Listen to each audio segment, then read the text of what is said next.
Hi everyone. I hope that you can join me. For whatever reason, I still have not figured out how to get the scheduled Facebook Live into the actual one. So doing this live, and actually hope that it's not on my personal page, because that was not predicted. So anyway, I hope this is working because it does not look like it's showing up on my feed behind me. Anyway, I am going to talk about anxiety today, and then next week, I need to fix this. I am so sorry. We will figure out this whole thing. Next week it'll be Dr. Ratliff though, so it will not be me. These Facebook Lives have been one of my big anxieties for just starting them. I had not into public speaking, and talking live is especially hard because can't plan for it, can't redo it. Drop my phone, it doesn't work. Anyway, next week Dr. Ratliff will be talking. We are changing the time to Friday, or the day to Friday at 11:30 instead of Tuesdays at 11:30, and then we will rotate each week with different physicians from our office talking about various topics. So stay tuned and see how those work. So anyway, stressors that we all have right now are huge, and our kids are not immune to that. They were taken out of daycare or school. They had to finish school online. None of the teachers had prepared for that. None of the students had prepared for that. That was a huge stressor. And then they were taken out of their favorite activities. They couldn't go to practice. They couldn't do whatever they wanted to with their friends. So it was a huge stressor. And then there's the big unknown. We don't know what's going to happen. And kids like the security of knowing, just like adults like the security of knowing. And so if they are not sure how things are going, and it's hard for parents to reassure them that it's going to be okay because we don't know either, that has been a huge stressor for kids. Financial stressors with families have been big. We know that lots of people are out of jobs now. They've been furloughed or permanently have lost their jobs. Companies are closing. That causes a real financial stressor. And of course, younger kids don't need to know details of that. But it's hard for families when there's obvious stress, for those families to hide it from kids entirely. So that is a stressor that can increase anxiety within the whole family. And then, of course, abusive situations can happen even more so when we are confined to a single home, especially if there are other stressors going on, like loss of job. So there's a lot of reasons that kids have been anxious, and a lot of things that we can do to help them, though. So that's the kind of stuff I want to talk about today, and how you would recognize it, too. I guess we have to start with how you would recognize it, because kids don't just come out and say, hey, Mom, hey, Dad, I'm anxious, I'm worried, what can we do? They don't do that. They might not even realize that anxieties are what are driving some of their thoughts or actions. Sometimes they just act out. They seem more angry. They seem more obstinate. They have sleeping problems or trouble with their appetite. They might pull their hair or chew their nails, pick their skin. They might complain of headaches or tummy aches. All of these things are very common with anxiety and not always recognized to be anxiety. If they're picking fights more with their brother or sister, or they're being defiant at home with the rules, those are signs maybe not of them being bad kids, but of anxiety. And recognizing it for what it is can help us all address it better. Because if they just get in trouble every time they act out, that's not going to help the situation and probably only expand the situation, make it worse. So ask them how they're feeling. And they might not know. They might not be able to tell you. But it doesn't hurt to ask. And if they start to tell you about some of their feelings, validate those feelings. You can repeat what they say, kind of summarize it in a different way. What I'm hearing is it correct that those kind of statements can let them know that you heard what they said. You don't have to make it okay. You can't make it okay. Those feelings are feelings. We cannot change their feelings, but we can at least validate them and make sure that they know that they're heard. One of the things we cannot do is predict the future. We cannot say it will be okay, because we will lose credibility in a heartbeat if we say it's going to be okay and it turns out it's not okay. And that's the same with anything. I know my kids were very scared of tornadoes when they were younger, and I could not tell them that for certainty our house would not be hit by a tornado. We live in Kansas, it could happen. But what we could do is talk about the things that we do to prepare, the things the community does with their sirens, the fact that we have a basement and that when we hear the alerts go off, we go down to the basement. Those kinds of things we can tell kids. We can give them the facts and we can tell them how we prepare. We cannot tell them that it will be okay. And that's hard because as parents, we want to make everything okay for our kids. And sometimes we can't. And with this virus, because we don't know for certainty who's going to get it, we know that the risks are higher with certain age groups or certain health conditions. And we know that kids, for the most part, are healthy with it. But we cannot for certainty say that someone they care about isn't going to get sick. So what we can do is talk about how we can protect ourselves. And that's the next thing, in addition to focusing on facts and validating their fears, empowering them. Give them things that they can do to help protect themselves and their family and their community. We all tend to be altruistic at heart, especially kids. They want to help. They want to be helpers. So teach them how to help by not touching their face. Germs get into our body through our eyes, nose, and mouth. Once they're in our body, we can share the germs with other people, again, by touching our eyes, nose, and mouth. Keeping our hands clean. Teach them how to wash between their fingers, around the sides, all the way down to their wrists for 20 seconds. Or using sanitizer and having sanitizer available. Kids who are old enough to use it responsibly can have their own little bottle, so they can have it when they go out and about, so that when their hands do need to touch their face before they eat, after they toilet, when they're obviously touching dirty public areas, they can sanitize. That is a way they can protect themselves. Wearing a mask, I think, is going to be important for many people. And most kids over 2 can learn how to wear a mask. I know I've heard from a lot of parents that they're concerned that their masks will increase anxiety. And I will say that it has been my experience. I was very surprised at the beginning when we started wearing masks in the office. I really thought that a lot of the toddlers were going to be super scared of masks, but they seem more curious. And I actually have found, ironically, that fewer toddlers cry in the office now than used to when we weren't wearing masks. I guess my face was more scary than I anticipated it to be. Or maybe they're just curious and they're not scared. Curiosity and fear are not the same thing. Kids might have a feeling of fear when they put the mask on themselves, though, because it is touching their face. A lot of people, face is a very sensory organ. So if you are not accustomed to it, it is very different. You can have a hard time breathing with that. So watching how kids are tolerating it, letting them see other people wearing it, and then letting them put it on, maybe even just holding something up against their face before actually putting it on, attaching to their face, can help them get used to it. And I think that's a very important thing.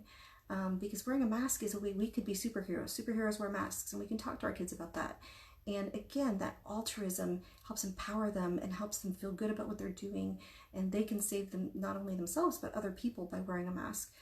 Face shields are also very intriguing to me. I am curious to see if the data shows eventually that we can wear those like clear plastic face shields. They can be attached to ball caps or other things. I think those might be more comfortable for kids to wear.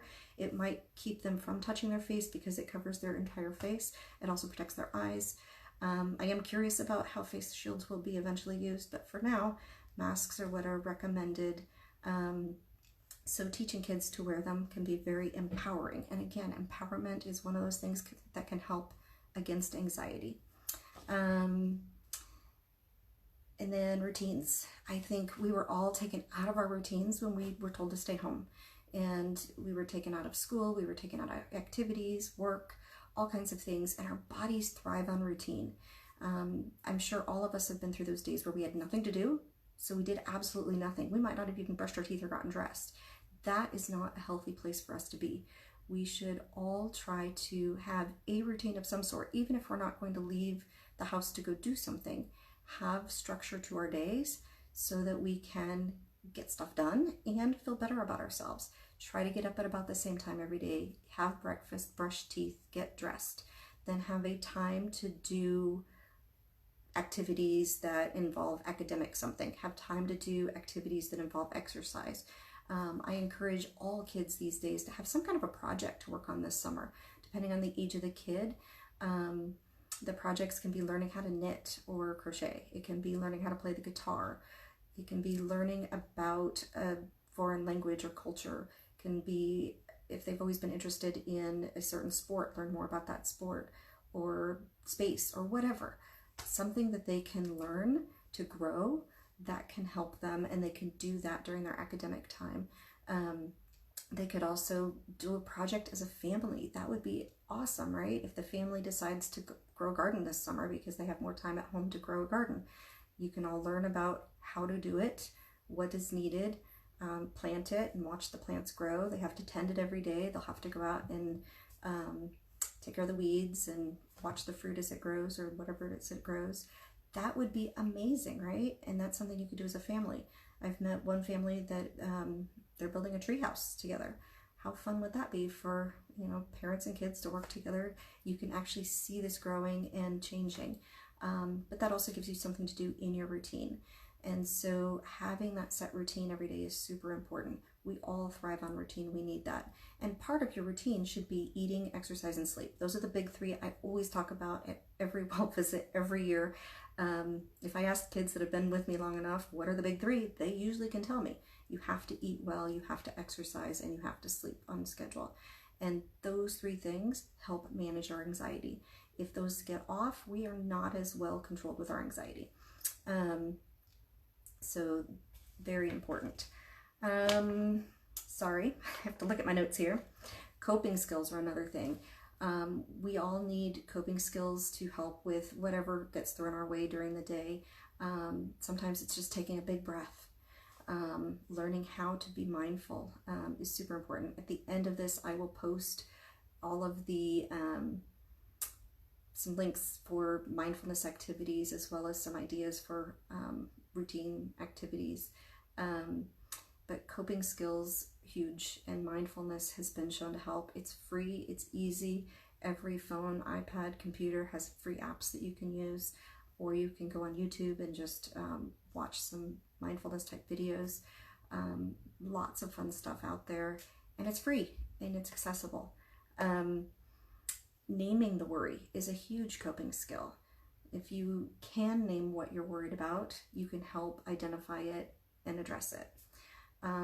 Again, planning what you can do. None of us can change this circumstance. That would be great if we could just magically make this disappear, but it's not going to magically disappear. How we respond to a situation or a person is the only thing we can control. We can't control what others do, what others say. We certainly can't control this virus, but we can respond to the virus in healthy ways, or we can respond in unhealthy ways. Getting angry isn't really healthy. Drinking alcohol, smoking, laying around, oversleeping, or not sleeping at all, those are not healthy responses. So finding healthy coping skills certainly are important. Sometimes it just takes a matter of having fun, laughing. Turn on a quick YouTube video or movie, TV show, tell a joke, play a family game, get your mind set on something else, changing that scenery. If you're focusing on something, then get your mind on something else. That can help for the temporary. And then the long-term plan of things that you can do, empowerment, all of those can help with coping skills as well. But finding ways to connect, very important. And that's been hard. We've been physically distanced. And I talked about last week, I do not like the term social distancing because we're not supposed to be socially distancing. We can use online measures. We can talk from afar. We need social connections. So isolation is something that we have used in our justice system. When people are in prison and they're in trouble, even more so, they get put in isolation. Isolation is a horrible, horrible thing for us. So the more time we spend alone, the more at risk we are of depression, anxiety, and all of those negative thoughts. So try to prevent everyone in the household from being socially isolated. Avoid staying up in bedrooms all day or down in the basement all day unless there are others with you. Try to connect, play games together, do activities together. Even if you're in the same room, each reading books separately, that physical connection of being together can help. And if you know people who are not living with anyone else, try to connect with them, do FaceTime, something that you can make eye contact with, even if it's through a screen, can definitely help those people. And again, that's that altruism that can help us feel better about ourselves and the situation, if we can help others. So, and model healthy skills. I think a lot of us as parents forget that kids do what they're shown and not what they're told. If they see us stressing and worrying because we are watching online news 24/7, if they see us drinking more alcohol, smoking more, not exercising, doing things that are impairing our own mental and physical health, they tend to do those same things. So model good behavior. Set a time that you will learn about the current events, because we do have to stay on top of this. This is a virus that things are constantly changing, advice is constantly changing. We do need to know what's going on, but we don't need to consume our day with it. So set a time each day that we can do that, and then move on, do other things. So model that behavior.